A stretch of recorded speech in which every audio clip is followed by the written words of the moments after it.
नमस्कार दर्शकों, आवाज इंडिया में आप सभी का स्वागत है। कांग्रेस नेता राहुल गांधी द्वारा अमेरिका में आरक्षण पर दिए गए बयान को लेकर राजनीति गर्मा गई। आपको बताते चले, महाराष्ट्र में सत्ता पक्ष को राहुल गांधी ने सेल्फ गोल करके एक मुद्दा दे दिया है। महायुति की सहयोगी शिवसेना शिंदे के नेता राहुल गांधी पर कड़ा निशाना साधते हुए मरीन लाइन पुलिस थाने में एफआईआर दर्ज कराने के लिए जो है वो बड़ी शिकायत दर्ज करवाई। आपको बताते चले, पूरे मामले को लेकर शिवसेना शिंदे के प्रवक्ता से हमारे वरिष्ठ संवाददाता अंजनी कुमार मिश्रा जी ने बात। हमारे साथ हैं शिवसेना शिंदे गुट के नेता राजू वाघमारे जी।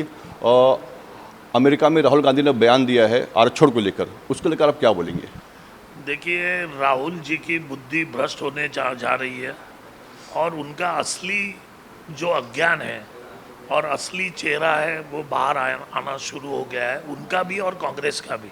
जो कांग्रेस ने महामानव डॉक्टर बाबा साहब अम्बेडकर को हराया था, तो उनकी मानसिकता दलित विरोधी तब भी थी और आज भी कांग्रेस की मानसिकता दलित विरोधी है। ये राहुल जी ने अपने बयान से जाहिर कर दिया।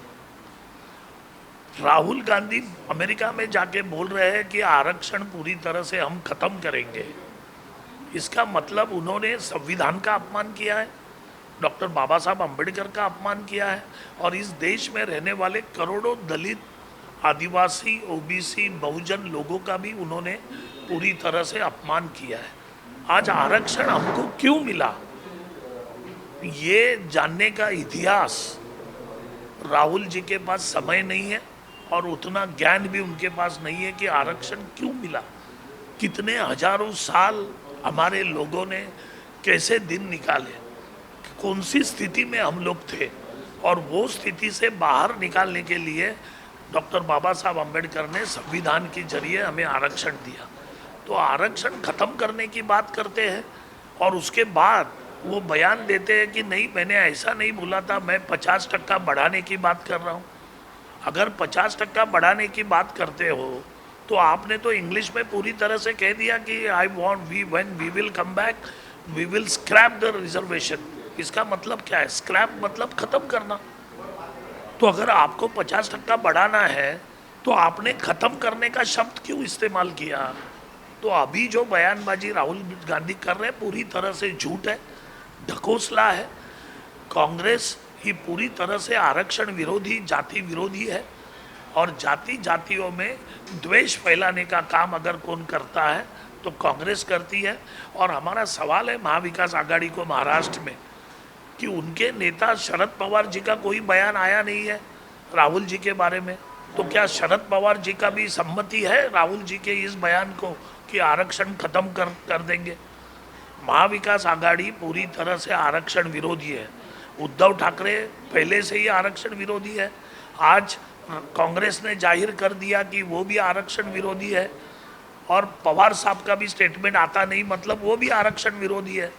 तो महाराष्ट्र की दलित जनता, आदिवासी, बहुजन जनता ये आज अभी समझ चुकी है कि महाविकास आघाड़ी पूरी तरह से आरक्षण विरोधी है और अगर आरक्षण चाहिए रखना है और आरक्षण के जरिए प्रगति करनी है तो महायुति के सिवाय उनके पास दूसरा कोई चारा नहीं।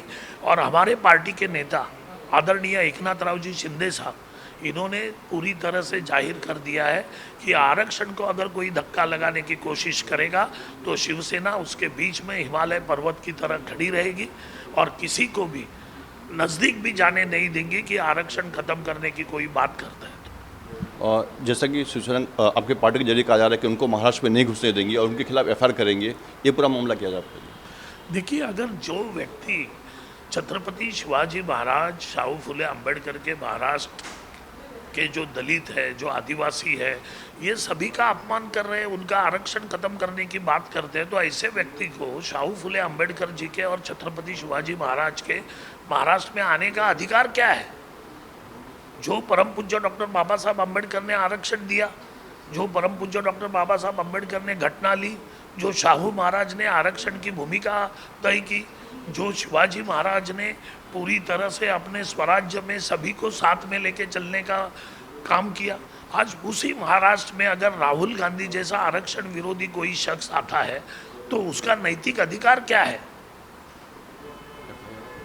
तो इसीलिए हम उसके ऊपर एफआईआर दाखिल करने जा रहे हैं मरीन लाइन पुलिस स्टेशन में, और ऐसे आदमी के ऊपर एफआईआर दाखिल करना पड़ेगा। और उनको महाराष्ट्र में जब भी आएंगे हम काले झंडे दिखाएंगे, उनको घूमना मुश्किल कर देंगे। और एक आखिरी सवाल है, सीजीआई चंद्रचूड़ के घर पे प्रधानमंत्री नरेंद्र मोदी गणपति दर्शन के लिए गए थे, उसको लेकर संजय राउत ने सोशल मीडिया एक्स पे निशाना साधा है, उस पर आपत्ति जताई, उसको लेकर आप क्या बोलना चाहेंगे? देखिए, एक मराठी अस्मिता के हमारे एक सर्वोच्च पद पे बैठे हुए महाराष्ट्र के जो सर्वोच्च चीफ जस्टिस है चंद्रचूड़ साहब, वो मराठी अस्मिता है उनके पास। मराठी अस्मिता का मराठी भगवान गणपति महाराज उनके पास आ रहे हैं, और उनके पास आरती के समय अगर प्रधानमंत्री वहाँ जाते हैं तो वो गौरव की बात है। वो मराठी अस्मिता का गौरव है, वो महाराष्ट्र का गौरव है। लेकिन जिन्होंने कभी भी मराठी आदमी को नीचे करने की कोशिश की, मराठियों के नाम पे राजनीति की, लेकिन मराठी लोगों को उसका फ़ायदा नहीं दिया, आज वही संजय राउत के मुंह से दूसरा बयान आ ही नहीं सकता है। आज उनको अभिमान और गर्व होना चाहिए था कि महाराष्ट्र के चीफ जस्टिस जो महाराष्ट्र से है, आज सर्वोच्च पद पे है, और उनके घर में गणपति जो महाराष्ट्र का आराध्य दैवत है, उनके पूजा के लिए अगर प्रधानमंत्री जैसा आदमी जाता है, आदरणीय मोदी जी जैसा आदमी जाता है, तो महाराष्ट्र के लिए गौरव की बात होनी चाहिए, ना कि उसके ऊपर टीका टिप्पणी करने की बात। तो संजय राउत जी का दिमाग पूरी तरह से सड़ चुका है, और ऐसे आदमी को ना मराठी लोगों की अस्मिता दिखती है, ना मराठियों का गर्व दिखता है, ना मराठियों का अभिमान दिखता है। ये सब मराठी विरोधी है, ये अपने बयान से जाहिर करते हैं। तो कहीं ना कहीं राहुल गांधी के बयान के बाद देश की और महाराष्ट्र की राजनीति गर्मा गई है, और महाराष्ट्र में 2 महीने में विधानसभा चुनाव होने वाले हैं, और ऐसे में राहुल गांधी के बयान ने सत्ता पक्ष को बैठे बिठाए एक बहुत बड़ा मुद्दा दे दिया है। वीडियो जर्नलिस्ट शिवाजी काले के साथ अंजनी कुमार मिश्रा, आवाज़ इंडिया, मुंबई।